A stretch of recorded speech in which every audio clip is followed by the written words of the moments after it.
Bonjour, merci d'être là. Du coup, je suis là pour vous présenter un essai un peu hybride que j'ai écrit et qui a été publié en septembre chez Zone, qui s'appelle De grandes dents. Enquête sur un petit malentendu. Et qui est en fait une espèce d'enquête. Il y a qui sommeille en moi un inspecteur de police moustachu à la retraite, qui ne sort jamais sans sa pipe à bulles et son béret, qui parfois communique avec la prof de français que je suis, et qui aime bien essayer de se repasser comme ça des vieilles affaires classées, peut-être classées trop vite, selon lui. Et un jour, vraiment par hasard ou peut-être par la magie de la psychanalyse, je ne sais pas, mais un jour cet inspecteur moustachu m'a tiré par la manche en me disant que peut-être, mais il était quand même très sûr de lui, peut-être on avait fait fausse route dans notre interprétation de la moralité du conte du Petit Chaperon Rouge.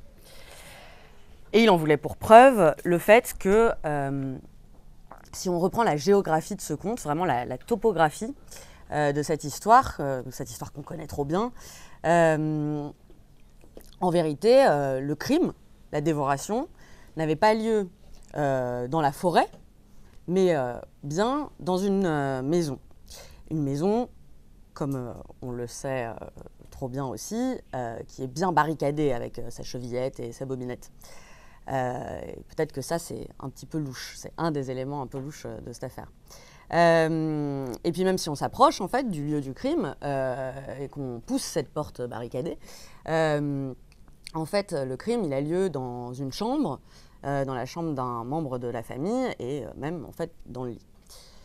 Et au vu de tout ça, on pourrait avoir envie de reposer la question et de se demander mais qui a vraiment bouffé le Petit Chaperon Rouge, est-ce que c'est vraiment comme on a tendance à le dire, ou en tout cas l'entendre dans un discours hégémonique un peu commodément simplificateur, est-ce que c'est vraiment un inconnu croisé dans l'espace public, la forêt, ou est-ce que ce serait pas plutôt quelqu'un qu'on connaît très bien et qui partageait même notre foyer? Autrement dit, un membre de la famille. Autrement dit, dans le Petit Chaperon Rouge, peut-être qu'en fait, le criminel, c'est la grand-mère. Et donc, en fait, je me mets à écrire en voulant suivre ce fil, cette hypothèse, qui au départ me semble hyper farfelue. C'est-à-dire, elle me fait rire, elle me plaît parce qu'elle me semble correspondre à ce qu'on sait aujourd'hui de la réalité statistique des violences sexuelles commises sur les enfants. À savoir que, comme révélé, je ne sais pas révélé parce que en fait, je crois que c'est des chiffres qui étaient déjà portés à la connaissance du public, mais simplement on ne voit pas toujours ce qu'on n'a pas très envie de voir. Mais en tout cas, la Civise, qui a issu un rapport l'année dernière, a rappelé que 92% des violences sexuelles sur les mineurs étaient perpétrées par un membre de la famille, enfin dans la sphère familiale, et seulement 8% par des inconnus. Donc au départ, cette nouvelle lecture potentielle du Petit Chaperon Rouge, elle me plaît parce que je me dis, ah bah oui, c'est logique au vu de ce qu'on sait maintenant sur le fait que les agresseurs sont des personnes qu'on connaît, voire en très grande majorité des membres de nos familles. Et en même temps, ça me semble farfelu et loufoque, et je ne me crois pas totalement moi-même, parce que je me dis que ça se saurait, si c'était ça l'histoire du Petit Chaperon Rouge, si c'était ça la moralité, qu'il fallait se méfier des membres de sa famille. et que moi, on m'a toujours dit, et toutes les versions de cette histoire, et toutes ces réinterprétations, et toutes ces illustrations ont toujours semblé m'indiquer, à moi comme je pense à tout le monde, que cette histoire avait un message clair, explicite, qui était faut obéir à sa maman, faut pas s'éloigner des sentiers pour aller se balader je ne sais où, et en gros on est bien en sécurité que dans le foyer. Voilà. Ce qui évidemment ensuite se poursuit quand on est une jeune fille ou une femme, que voilà, on est toujours mieux à l'intérieur qu'à l'extérieur, quoi. Voilà, donc ça c'est disons le point de départ de l'écriture et de la réflexion et de l'enquête. Et en fait, ça va être donc un premier fil dans le livre, ça va être cette enquête vraiment en reprenant les textes, ceux de Perrault, et donc la version de Perrault et la version des frères Grimm, en essayant de de voir si mon hypothèse tient quand je lis. Et alors, je ne vais pas du coup tout dérouler, et croyez-moi sur parole, ça tient grave. Et donc, étape après étape, je me dis non mais il va y avoir des obstacles. Je vais me rendre compte en lisant le livre que vraiment il y a le texte qui est très très court en fait du conte, qu'il y a des moments où mon hypothèse ne colle pas, et puis finalement beaucoup d'obstacles deviennent presque des pièces à conviction. Pourquoi est-ce que la manière, donc par exemple la manière dont la mère met en garde la petite fille au début, contrairement à ce qu'on croit, elle lui dit pas du tout de ne pas traîner en forêt, elle l'envoie de bon cœur, et en fait la seule mise en garde qu'elle explicite dans la version de Grimm notamment, c'est que lorsqu'elle arrivera chez sa grand-mère, elle ne doit pas aller fureter dans tous les coins. Par exemple, parmi d'autres, s'il y a bien une mise en garde de la mère, elle porte sur la maison, justement, et de ne pas aller dans les recoins, vérifier les angles morts, etc. Ce qui, moi, me met la puce à l'oreille sur cette question de l'aveuglement que je vais essayer ensuite de dérouler par d'autres biais. Bon, il y a d'autres exemples. Pourquoi est-ce que la petite fille traîne des pieds en forêt? Est-ce qu'elle a peut-être pas très envie d'arriver? Est-ce qu'elle sent que quelque chose là-bas de désagréable, pour utiliser un euphémisme latent? Pourquoi cette porte est-elle si bien barricadée? Est-ce qu'on n'essaierait pas de faire croire qu'on est en sécurité à l'intérieur et qu'il faut se méfier des intrusions, alors qu'en vérité on pourrait peut-être retourner cette pensée en se disant que on se protège plutôt des regards indiscrets pour pouvoir régner selon son désir à l'intérieur de la maison. Voilà, pour énumérer quelques exemples. Donc je me dis, ça tient. Et du coup, le livre l'écriture en fait, va me mener très vite, un peu de manière gigogne, c'est-à-dire ça se fait de manière en fait simultanée. Il y a un effet gigogne dans le sens où cette enquête, qui est une enquête un peu littéraire, drôlatique, où vous voyez, je me déguise un peu en inspecteur gadget avec ma veste à poche. En vérité, ça va déboucher sur une enquête plus sérieuse, je crois, peut-être même, disons, politique, qui est la question de pourquoi est-ce qu'on m'a jamais dit que cette interprétation du conte était possible.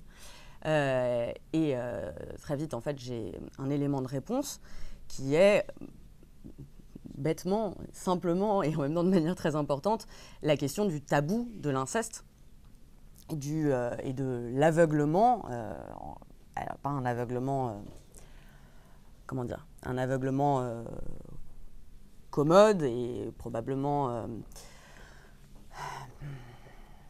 je ne veux pas dire volontaire parce que ça sonnerait un peu maladroit, un peu théorie du complot, mais je veux dire en tout cas qui sert en fait les intérêts d'une hégémonie patriarcale, quoi, sur la question des violences sexuelles, en l'occurrence sur les enfants, mais on pourrait même élargir probablement, tant élargir sur la domination des enfants, sexuelle ou non, ou les violences sexuelles sur les femmes. et la domination, sexuelle ou non, des femmes. Bref, vous avez compris. Voilà. Et j'en veux pour preuve, enfin en tout cas je m'appuie vraiment sur notamment les travaux d'une anthropologue hyper importante et dont beaucoup de féministes se sont emparées ces dernières années, qui s'appelle Dorothée Ducy, qui a écrit un livre qui s'appelle Le berceau des dominations, dans lequel donc elle fait une anthropologie de l'inceste et elle explique, et elle a vraiment craqué quelque chose au sens presque informatique du terme. Elle explique que on est très nombreux à avoir en tête cette idée de Claude Lévi-Strauss, anthropologue aussi, qui est un peu le b.a.-ba de l'anthropologie, même quand on n'a pas étudié l'anthropologie à l'université, que le tabou de l'inceste fonde toute société. Et en fait, on comprend ce propos en se disant que ce qui définit la civilisation, c'est précisément, on se dit tabou, donc interdit de l'inceste. Donc nous, gens bien civilisés, qui mangeons avec des couverts, on ne pratique pas l'inceste. Or, ce que dit Dorothée Ducy, c'est que le tabou de l'inceste fonde toute société. En fait, ça ne veut pas dire que le tabou interdit de pratiquer l'inceste, mais en fait, le tabou interdit d'en parler. Voilà. Et donc, du coup, disons que pour moi, dans l'écriture, ce qui va se passer, c'est que cette histoire de petit chaperon rouge, cette espèce de petite épiphanie, elle va avoir un effet, l'effet d'un séisme, dont je vais observer les répliques après au niveau voilà, de la société, quoi, essayer de comprendre comment fonctionne, enfin, avec beaucoup d'humilité, hein, essayer plutôt de montrer dans le livre comment est-ce que moi, mes yeux s'ouvrent ensuite sur d'autres choses, voilà, d'autres récits, des livres, d'autres contes, d'autres films aussi. Alors, par exemple, Lolita, pour prendre un exemple qui vous est probablement familier, et notamment si vous connaissez, si vous avez lu Triste Tigre de Neige Sino, elle en parlait déjà très très bien.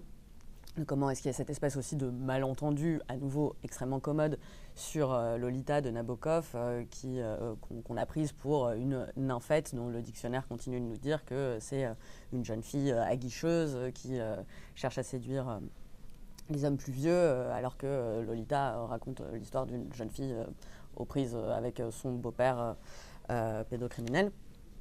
Voilà, un exemple. Voilà, et donc ça c'est un premier niveau, disons, très général, un peu sociétal de décilement. Et puis il y a un troisième et dernier niveau, enfin je veux dire, donc il y a le conte, il y a voilà, le reste du monde, de la société, comment est-ce qu'on est aveugle à tout ça. Et ensuite, il y a un niveau plus intime qui se passe dans les notes de bas de page, que j'ai un peu piraté pour l'exercice, c'est-à-dire je ne les emploie pas comme on le ferait dans un essai universitaire. Et dans les notes de bas de page, je vais essayer de réfléchir, mais vraiment par fragments et par association d'idées, un peu sur un mode psychanalytique justement, à comment est-ce que justement ce silence de l'inceste s'est transmis dans ma propre famille, où il y a également, et de manière assez triviale et banale malheureusement, plusieurs histoires de violences sexuelles, enfin d'inceste dans ma famille. Et comment est-ce que le secret a circulé dans la famille, comment est-ce que je l'ai appris tardivement, mais qu'en même temps, par des vecteurs justement de récits, que ce soit des récits familiaux ou des mises en garde sur les violeurs en camionnette blanche, inconnus, donc vraiment la figure du loup dans la version hégémonique, dans l'interprétation hégémonique du conte. Comment, à travers tous ces discours, il y a parfois le secret qui arrive à se faufiler, disons, jusqu'à la conscience de manière inconsciente, justement. Voilà. Voilà pour les trois niveaux. Ce que j'essaye de faire, je pense, alors je peux dire ouais, deux derniers trucs.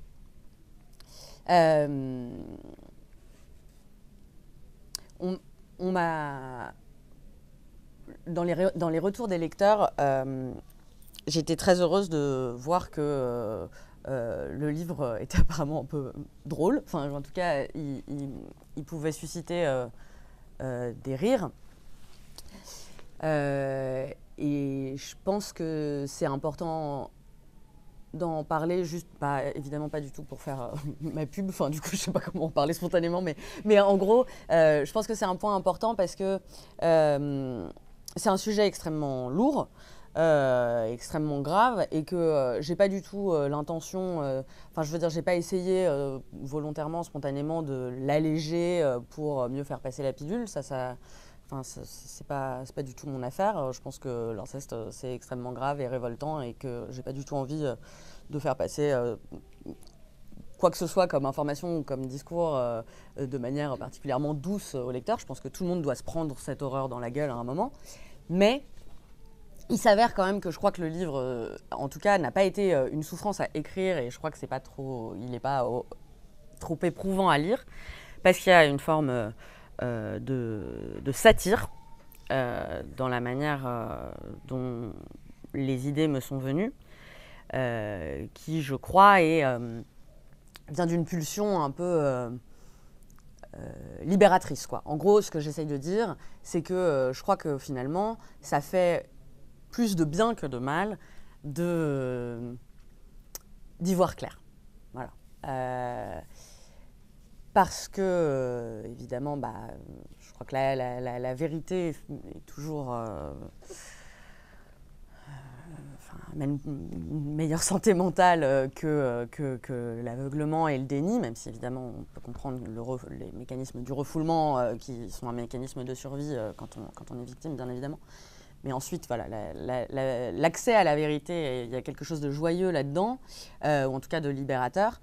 Et ensuite, le fait de donner congé un peu, j'emploie une expression d'une autrice dont j'aime beaucoup le travail qui s'appelle Sandra Lucbert, le fait de donner congé au discours hégémonique, à la vision hégémonique, c'est quelque chose d'un peu insolent qui me semble justement un peu un geste enfantin ou adolescent qui permet de reprendre un peu d'agentivité, un peu de contrôle dans ce marasme.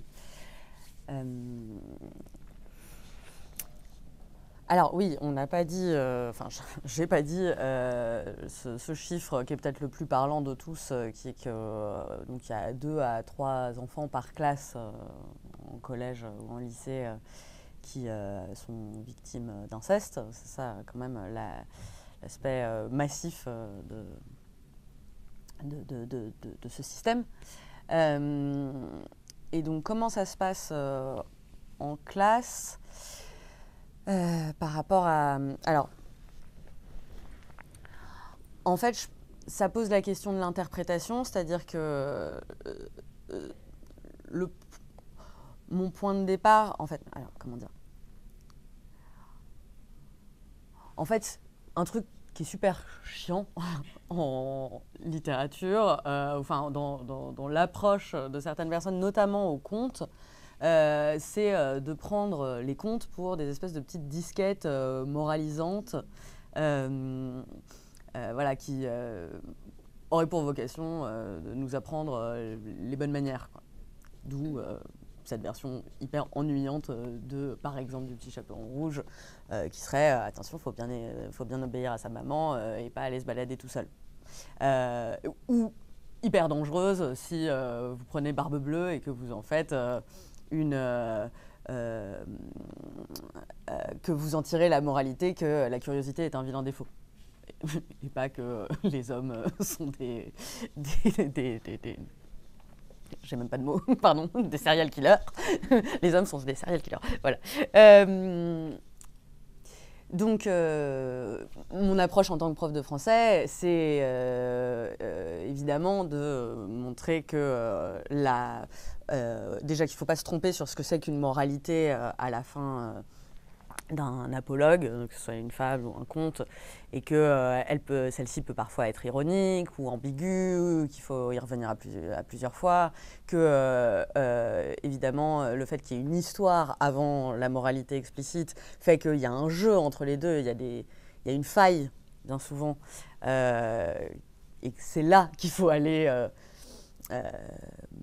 faire sa partie du travail en tant que lecteur, en fait, et construire une interprétation. Et en fait, il peut y en avoir plusieurs, ça peut même être totalement infini. Et voilà, et que Perrault et La Fontaine, par exemple, sont beaucoup plus drôles et subversifs qu'on peut le croire.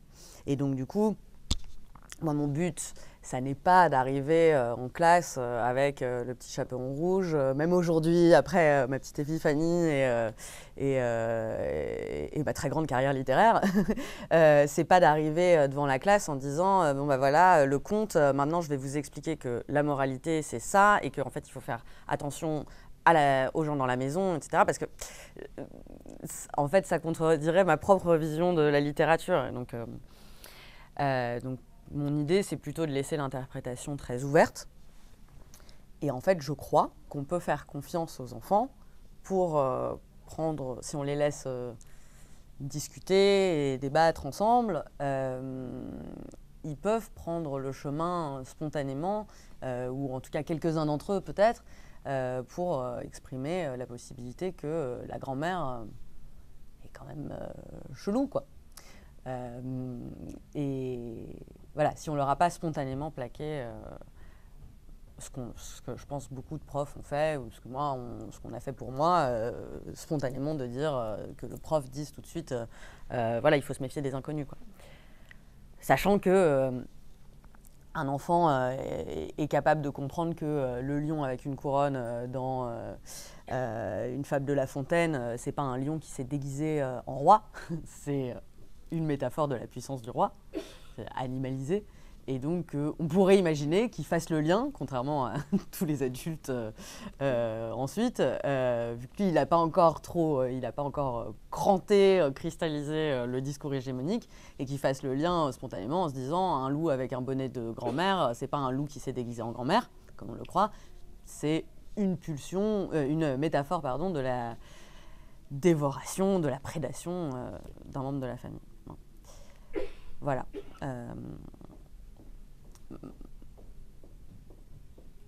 Voilà. Après, là, j'ai répondu sur l'aspect littéraire, sur l'aspect vraiment prévention sur la question des violences sexuelles. Je me sens pas beaucoup plus légitime que n'importe qui pour répondre.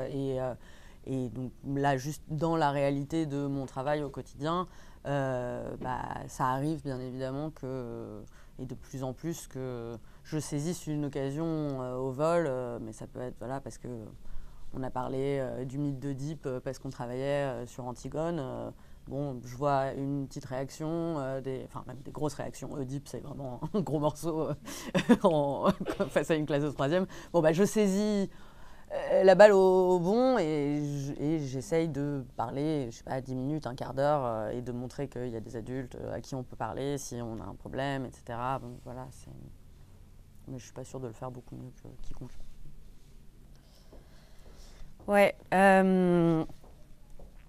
Vous dites qu'il faut un changement de paradigme. Je suis totalement d'accord. Le paradigme actuel est problématique. C'est le patriarcat. Enfin, ce que vous désignez dans le fait que les garçons vont prendre toute la place, même jeunes, à l'école, dans l'espace de la cour de récré ou dans les prises de parole en classe, etc. Le rapport au corps des jeunes filles, bien évidemment, ça s'appelle le patriarcat. Et donc ça, je ne sais pas encore très bien comment on va faire pour l'abattre, mais bon, on essaye d'en parler, de le critiquer, et comme je disais tout à l'heure, lui donner congé, c'est-à-dire essayer aussi de, je sais pas, d'envoyer comme ça de temps en temps des messages de vous pourrez plus nous le faire, quoi. Vous allez arrêter de nous la faire à l'envers, quoi. Mais cette éducation patriarcale, précisément, c'est une éducation, c'est pas quelque chose qui est inné, il me semble. Et donc, moi, j'ai à cœur évidemment, mon livre, et mon discours est féministe, mais en fait, plus encore que du côté des femmes, je me sens du côté des enfants. Et donc, j'ai quand même envie d'insister sur le fait que, en fait, c'est les adultes qui ont créé une société et une famille, une cellule familiale et une éducation dans lesquelles j'allais dire se distille, mais c'est pas se distille, c'est prolifèrent les tentacules de la domination patriarcale. Et des discours hégémoniques qui vont avec, et d'une espèce, oui, d'aliénation quoi, qui vient avec tout ça, pour les filles comme pour les garçons. Et c'est pourquoi je crois que, je ne sais pas si je vais trop loin par rapport à votre question, mais puisque vous avez mentionné qu'il y avait Camille Kouchner dans l'émission de La Grande Librairie, c'est pourquoi je pense que c'est important, en tout cas à mes yeux, d'élargir assez rapidement la question des violences sexuelles sur les enfants à la question beaucoup plus large, qui je crois me tenait à cœur même avant de m'intéresser au Petit Chaperon Rouge, de la domination des adultes sur les enfants, quelle qu'elle soit, quoi. Que ce soit dans la famille par toutes sortes de brutalités, ou pas de brutalité d'ailleurs, mais bon, disons par toutes les formes de l'éducation, dans l'espace public avec la police, à l'école avec les profs, n'en parlons pas, etc. Et j'ai l'impression que, voilà, en fait, si vous voulez, le fait que l'inceste c'est mal, c'est quand même une idée assez consensuelle et communément partagée par toutes celles et ceux qui ne le pratiquent pas.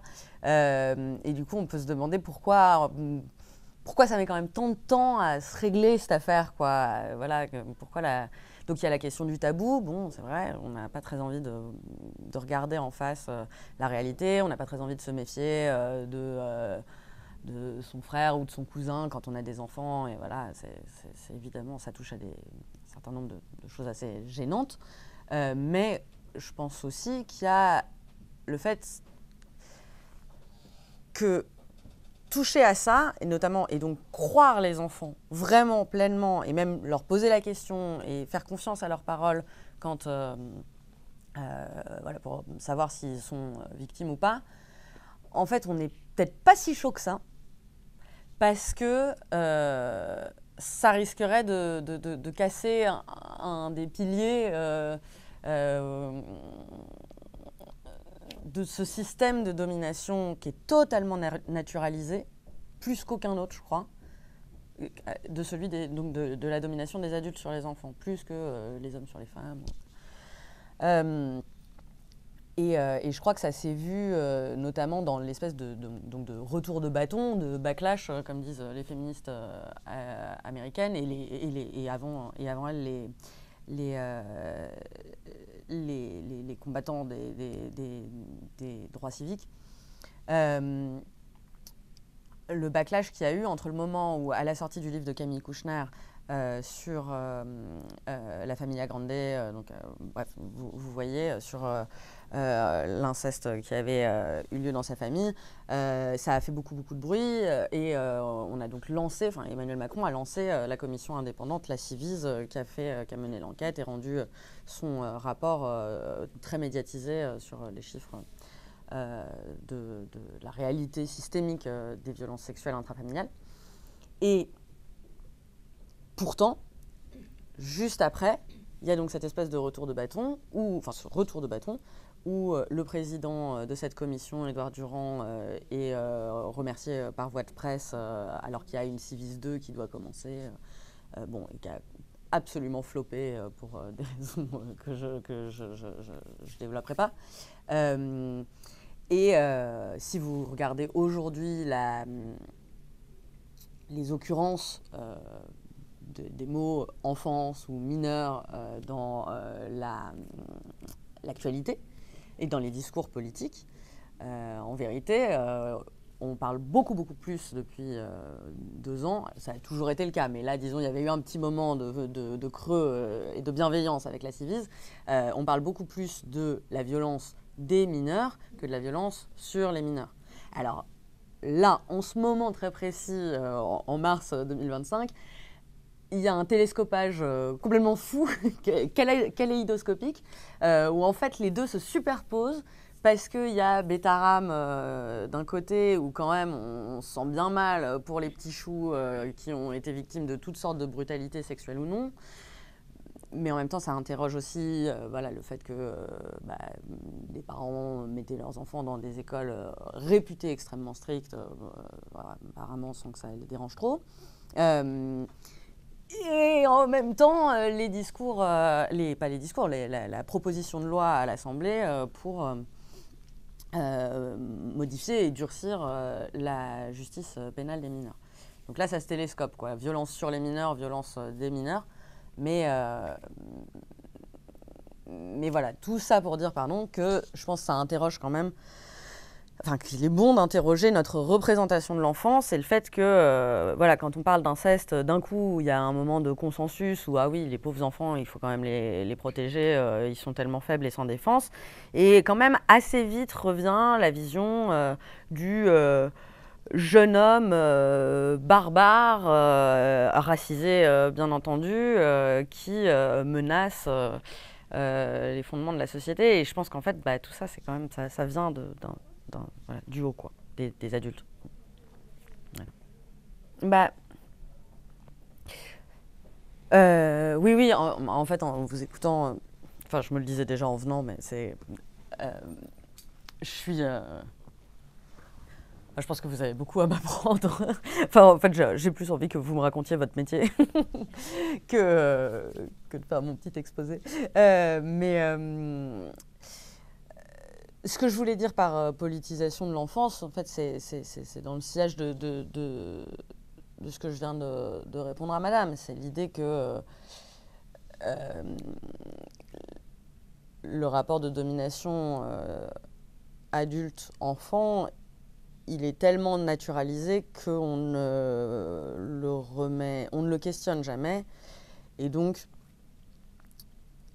il me semble que pour faire bouger les choses, que ce soit sur l'inceste ou sur tout le reste, il va falloir à un moment oser faire bouger ça. Et qu'en fait, ça fait peur, parce que je crois qu'en fait, on a un peu peur des enfants, quoi. J'ai l'impression. Voilà. Pas de tous les enfants, mais quand même, en fait. Parce qu'on voit bien, même dans des milieux privilégiés, très bourgeois, voilà, on voit qu'il y a quand même l'idée que un peu de brutalité physique fait pas de mal pour faire assimiler une leçon, quoi. Donc voilà, c'était ça que je voulais dire avec cette idée de la politisation de l'enfance. C'est que je pense que si on n'interroge pas ça, on ne réglera pas grand-chose, quoi. Mais en fait, c'est révolutionnaire. Enfin, alors là, voilà, ça commence à quand même, ça fait quelques années qu'on commence à entendre un peu, voilà, je sais pas, il y avait donc eu ce livre qui s'appelle Politiser l'enfance, qui est un recueil de textes, vraiment une espèce de bible aux éditions Burnout, dirigée par Vincent Romagny, qui était hyper important. Il y a la thèse de tel Peter Bromerx qui est sortie il y a quelques mois, qui s'appelle La domination oubliée. Donc précisément, cette domination oubliée, c'est celle des enfants. Il y a eu le roman de Juliette Drouard, Cuicui, qui parle pas mal de ça aussi récemment. Bon. Donc on commence à entendre un peu des discours là-dessus, mais c'est récent et le backlash est dur, quoi. C'est vrai que j'avais préparé, j'avais Ronsard au programme de la Greg. On a un peu envie d'arriver à l'oral en disant écoutez, les deux monts jumelés de lait bien épaissis, c'est dégueulasse. Je n'ai rien de plus à dire. Mais ouais. Oui, c'est une prise de risque oui, Faire prendre à vos copines ouais, et oser ouais, oui. Ah, c'est pour ça que c'est bien d'avoir des adultes relais, quoi, enfin, là, qui leur montrent que certaines choses sont valides. Enfin, moi, ça, pour le coup, je le vois en tant que prof sur bien d'autres sujets, notamment la question du racisme, par exemple. Bon, bah, quand on invite un avocat en classe pour faire une petite rencontre métier et que l'avocat explique, donne son opinion à mes élèves bondinois en disant que oui, la justice elle est raciste et qu'il développe son propos, etc.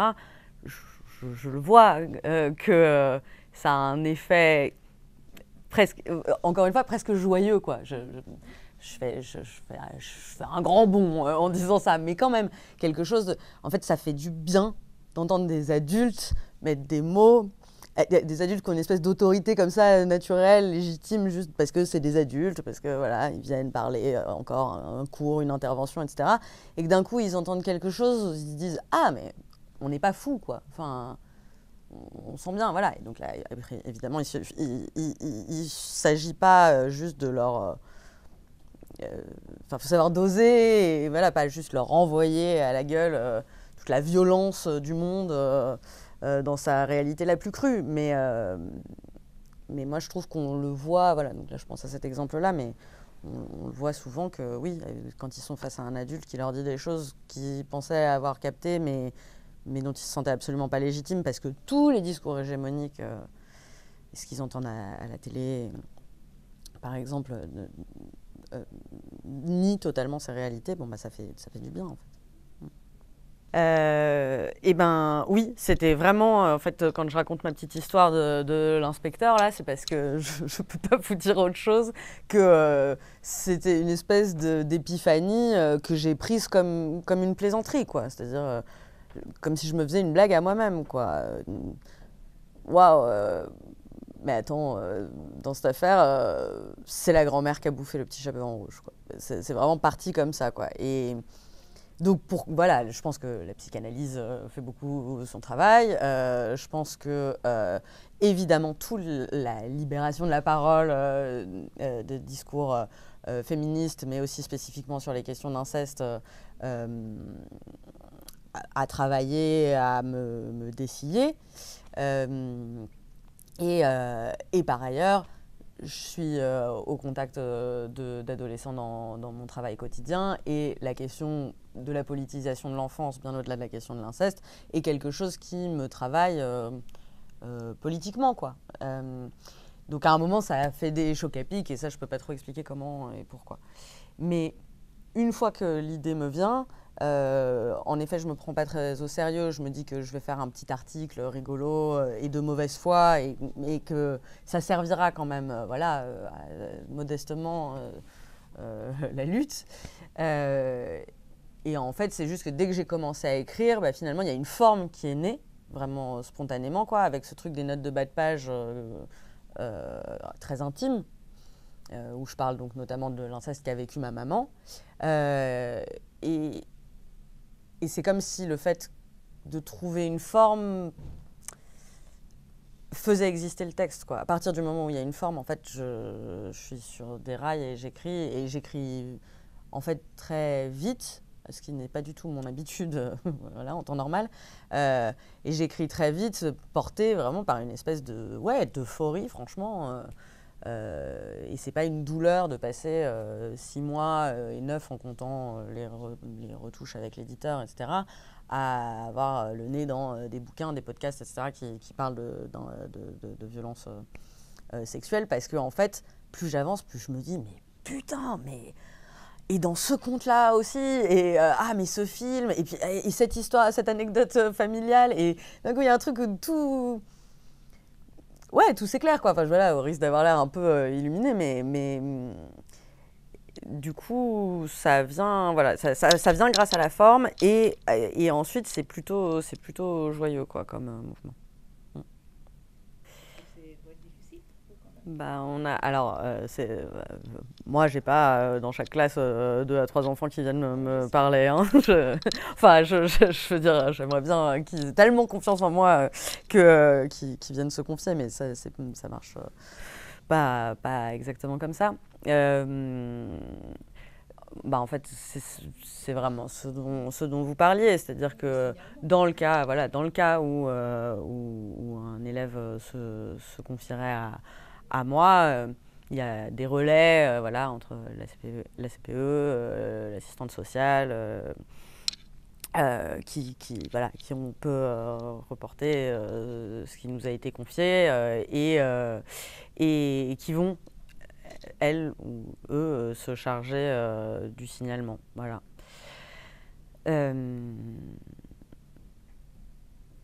Je sais plus ce que je voulais dire. Classique. J'ai un blanc. Non, voilà. Oui, si, pardon. Ce que j'ai appris, vraiment en faisant des petites formations sur ces questions de l'éducation à la vie affective et sexuelle et de la prévention, mais j'en ai pas fait des masses, c'est que c'est bien de le dire à l'enfant s'il nous confie quelque chose, de le prévenir en fait qu'on doit aller en parler à quelqu'un parce que c'est très grave et qu'il a très bien fait de nous en parler, etc. Mais j'avais trouvé ça assez instructif et aidant de savoir ça, parce que c'est évidemment un dilemme. Enfin voilà, on a l'impression c'est tellement violent en fait, l'impression de trahir la confiance de l'enfant, et d'ailleurs après ça peut faire qu'il nous parle plus quoi, ou qu'il va aller se confier à quelqu'un d'autre parce que du coup nous on a un peu outrepassé sa parole quoi. Et en fait le fait de dire tout de suite t'as très bien fait de m'en parler, maintenant désolé mais je dois y aller et c'est pour ton bien, et voilà de le dire en fait, d'être honnête par rapport à ce malaise qu'on ressent, mais que c'est ça la bonne chose à faire quoi. C'est plutôt pas mal. Merci. Bah ouais. Je vous réponds juste aussi sur parce que vous disiez que du coup ça donne envie d'interroger voilà, les choses établies comme ça. Et c'est vraiment ma volonté, je crois, en tout cas que je peux post-rationaliser, quoi, c'est que j'invite les lecteurs à reproduire cette cascade chez eux, quoi. C'est aussi la volonté des notes de bas de page. C'est pas d'étaler mon témoignage personnel, franchement, j'ai pas grand-chose à raconter, quoi. C'est plus de montrer que on peut trouver des échos, voilà, de faire des associations d'idées, etc. Et oui, d'aller interroger les anecdotes familiales rabâchées ou au contraire les histoires un peu trop TUES quoi. Et sur la figure de la grand-mère, puisqu'on parle de raconter des histoires, c'en est l'archétype. En effet, il y a des versions dans lesquelles le loup n'est même pas un personnage, n'est même pas là, et où du coup ça devient vraiment de manière explicite un duel entre la petite fille et sa grand-mère, qui est caractérisée comme une espèce de femme sauvage, donc on imagine un peu plutôt l'archétype de la sorcière, qui veut la dévorer. Et simplement, moi donc, j'ai découvert ces versions grâce à Yvonne Verdier, qui est une ethnologue qui a compulsé ces versions orales. Et Yvonne Verdier, elle a une interprétation hyper intéressante, mais qui ne va pas exactement dans mon sens, où pour elle, la dévoration de la grand-mère sur la petite fille dans ces versions, c'est une femme âgée qui veut se repaître de la jouvence de la jeune fille, un peu comme la marraine jalouse d'une Blanche-Neige, quoi. Et donc c'est une question de rivalité intergénérationnelle féminine.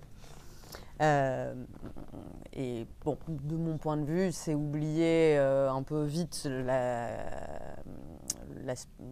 caractère sexuel de la prédation, métaphoriquement. Pas de la prédation, pardon, de la dévoration. Mais je pense aussi que ça en dit long, parce qu'en fait, elle va super loin, Yvonne Verdier. Elle dit vraiment, le loup, on s'en fout, la vraie méchante, c'est la grand-mère. Donc moi, en la lisant, je me dis, ah ouais, vas-y, Yvonne.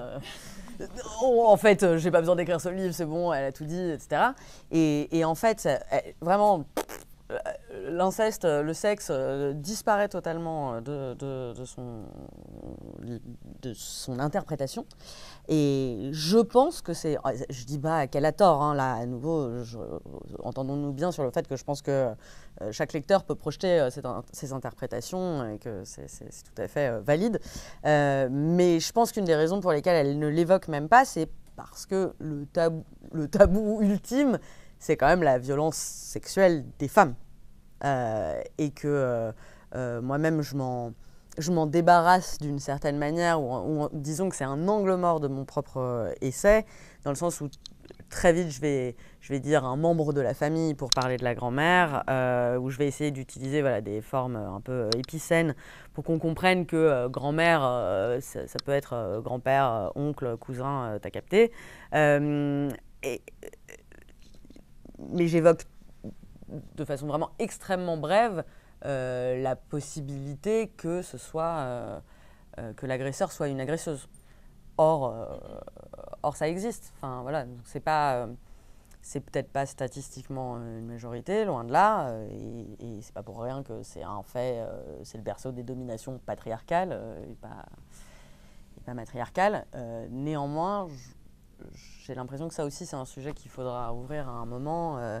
Et qu'il y a d'ailleurs plusieurs personnes qui m'ont écrit depuis que le livre est sorti pour me dire, je me sentais vraiment pas très légitime du coup, mais qui m'ont dit merci de parler des violences sexuelles des femmes, causées par des femmes. Alors que vraiment, j'en parle pendant 2 paragraphes, quoi. Mais bon, en même temps, c'est toujours présent, puisque dans Le Petit Chaperon Rouge, c'est une femme. Mais voilà, et donc, ça donnait l'impression que pour certaines personnes, c'était un soulagement qui est juste quelque part un paragraphe qui dise on est d'accord que mamie aussi, elle peut violer, en fait, hein, ça existe. Ça aussi, ça faisait du bien, en fait, à des gens de le lire, quoi. Sur ce, merci.